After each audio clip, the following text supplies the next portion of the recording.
नमस्कार दोस्तों, स्वागत है आपका हमारे YouTube चैनल में। तो दोस्तों, हम स्टडी कर रहे थे B pharma third semester pharmaceutical engineering. तो फार्मास्यूटिकल इंजीनियरिंग की हमारी यूनिट फर्स्ट चल रही थी। इसके अंदर हमारा लास्ट चैप्टर था साइज सेपरेशन। तो साइज सेपरेशन के एपरेटस हम स्टडी कर रहे थे। पिछले लेक्चर में हमने स्टडी किया था साइक्लोन सेपरेटर। आज के इस लेक्चर में हम स्टडी करने वाले हैं एयर सेपरेटर। देखिए, जो साइज सेपरेशन है उसके अंदर बेसिकली सेपरेशन के लिए डिफरेंट टाइप्स के एपरेटस यूज किए जाते हैं। तो उसी में से एक है एयर सेपरेटर। मतलब इसके अंदर बेसिकली जो पार्टिकल्स होते हैं, पाउडर के पार्टिकल्स होते हैं, उनको सेपरेट करने के लिए एयर का यूज किया जाएगा। उसी के अकॉर्डिंग ये एपरेटस डिजाइन किया गया है। तो वीडियो को स्टार्ट करते हैं। स्टार्ट करने से पहले अगर आप चैनल पे न्यू हैं तो चैनल को सब्सक्राइब जरूर कर लें और बेल आइकन को प्रेस कर दें, जिससे हमारी आने वाली न्यू वीडियो का नोटिफिकेशन आपको सबसे पहले मिल सके। तो स्टार्ट करते हैं। सबसे पहले जान लेते हैं कि प्रिंसिपल क्या होता है एयर सेपरेटर का। तो प्रिंसिपल में देखिए, the air separator use the same principle as the cyclone separator. इस चीज का मतलब क्या है, पिछले लेक्चर में हमने देखा है साइक्लोन सेपरेटर। तो cyclone separator basically cyclone create करता है एयर के थ्रू। तो इसी के अंदर भी सेम प्रोसेस होने वाली है। इसके अंदर जो पार्टिकल्स हैं वो एयर के थ्रू अपने अकॉर्डिंग, अपने साइज के अकॉर्डिंग सेपरेट होने वाले हैं।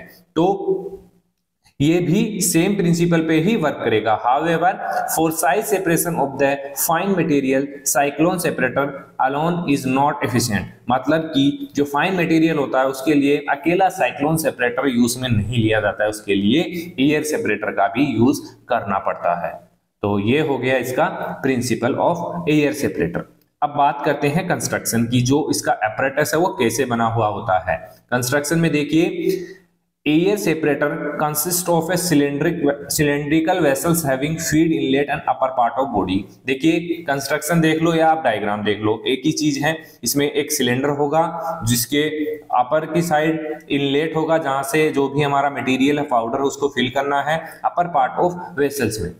इसके अलावा देखिए, द बेस ऑफ कोनिकल, मतलब जो इसका बेस होने वाला है वो कोनिकल होगा और इसके अंदर एक रोटेटिंग डिस्क होगी और rotating blade are fitted on the shaft. बीच के अंदर एक शाफ्ट लगा होगा, उसके अंदर रोटेटिंग ब्लेड्स और रोटेटिंग शाफ्ट होगा, जो बेसिकली सेंटर में प्रेजेंट होगा, जो बेसिकली एयर क्रिएट करेगा।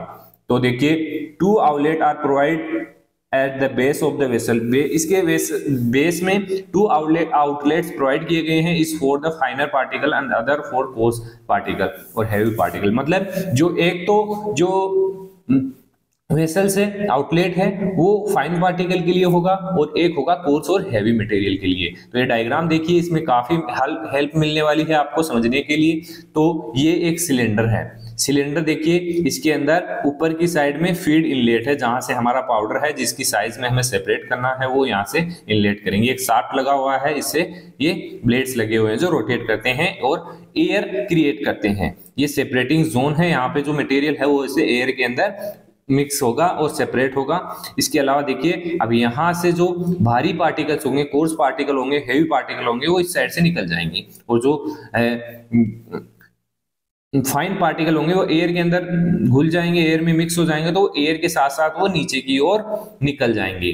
तो ये है इसका डायग्राम, इजीली आप बना सकते हैं। माइंड में एक बार पिक्चर आपको क्रिएट हो गई, इसकी पिक्चर आपको क्रिएट हो गई तो आप इजीली कोई भी डायग्राम बना सकते हैं। तो ये है डायग्राम एयर सेपरेटर का। आई होप ये डायग्राम आपको समझ में आया होगा। बहुत ही इजी डायग्राम है, इजीली कोई भी बना सकता है इसको। बात करते हैं इसकी वर्किंग की, कैसे ये वर्क करता है। तो देखिए, इसके अंदर सबसे पहले जो फीड है, पाउडर है, वो एंटर करेंगे वेसल्स के थ्रू द फीड इनलेट। जो फीड इनलेट दे रखा है उसके थ्रू इसके अंदर डाल देंगे। इसके बाद क्या होगा, the admitted feed fall on the rotating blade. जो एडमिटिंग जो पाउडर हमने इसके अंदर डाला है वो जो ब्लेड्स होती हैं उनके ऊपर गिरेगा और जो रोटेटर है वो रोटेट करने लगेगा। तो उसके बाद क्या होगा, rotating disc produce an air jet in the direction indicate in the diagram. मतलब एक एयर क्रिएट करेगा जेट की तरह।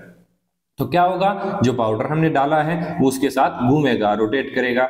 The fine particle are collected by the air stream. जो एयर होगा उसके अंदर वो मिक्स हो जाते हैं fine particle and boat into the space of the setting chamber. इसके अलावा देखिए, where the air velocity is sufficiently reduce so that the fine particle fall out and eliminated through the fine particle outlet. इसके अलावा जो heavy particle होते हैं वो collected by the air stream are remove at outlet of coarse particle. देखिए, अगर आपको diagram याद है तो डायग्राम की मदद से आप कंस्ट्रक्शन भी लिख सकते हैं और आप इसका वर्किंग भी लिख सकते हैं। तो जो भी हमारे एपरेटस दे रखे हैं उनके अंदर आपको सिर्फ डायग्राम याद करना है, जैसे एयर सेपरेटर का डायग्राम, साइक्लोन सेपरेटर का डायग्राम। तो अगर डायग्राम याद है तो आप वर्किंग भी लिख देंगे, कंस्ट्रक्शन भी लिख देंगे और यूजेस आपको याद कर लेने हैं।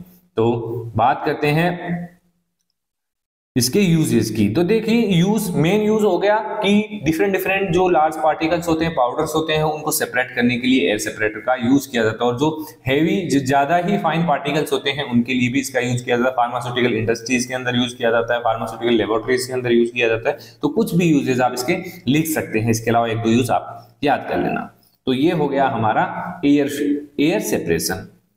आज के लेक्चर में इतना ही देखेंगे। अब 2 सेपरेटर और रह गए हैं हमारे, एक फिल्टर बैग रह गया, एक इलेक्ट्रोसन टैंक रह गया इस चैप्टर के अंदर। उसके बाद हमारी यूनिट फर्स्ट कंप्लीट हो जाएगी। तो बने रहिए हमारे साथ, मिलते हैं नेक्स्ट वीडियो में। धन्यवाद।